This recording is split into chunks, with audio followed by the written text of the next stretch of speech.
Ftit sigħat biss il-bot mill-miliet, l-atleta Steve Samud beda maratona ta' 200 km biex jingħataw iktar minn 200 ikla lil persuni fil-bżonn matul dawn iż-żminijiet ta' festi. Kull kilometru li Steve lesti jfisser li persuna se jkollha plattikel sħun quddiem għall-miliet. Diversi persuni jingħaqdu ma' dan l-atleta biex jagħmlu kilometru jew tnejn sabiex jingħataw iktar ikliet. What better time to help out those who are in need?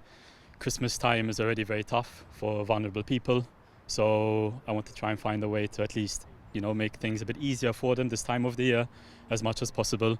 At the same time, I'm not going to lie, I love to challenge myself as well personally. And last year I did something on this track as well, and this year we're aiming for something a bit bigger, more meals. Last year we collected 80 meals, this year we're aiming for 200 plus. L-isfida ta' Steve bdiet il-ġimgħa fis-satejn ta' wara nofsinhar u mistenni li jilħaq il-200 km daqs 24 siegħa wara. Biex jagħmel din il-maratona, Steve ma kellux biss jipprepara fiżikament iżda wkoll mentalment. Hekk kif qajr ftit minuti ta' mistrieħ kull ftit sigħat, Steve qed jibqa' jiġri bla waqfien. The last 3-4 weeks especially, I've been sleeping for around 3 hours a night just to sort of get my body used to sleep deprivation. I won't be sleeping for the next 24 hours. So my body needs to be ready to perform during that time as well.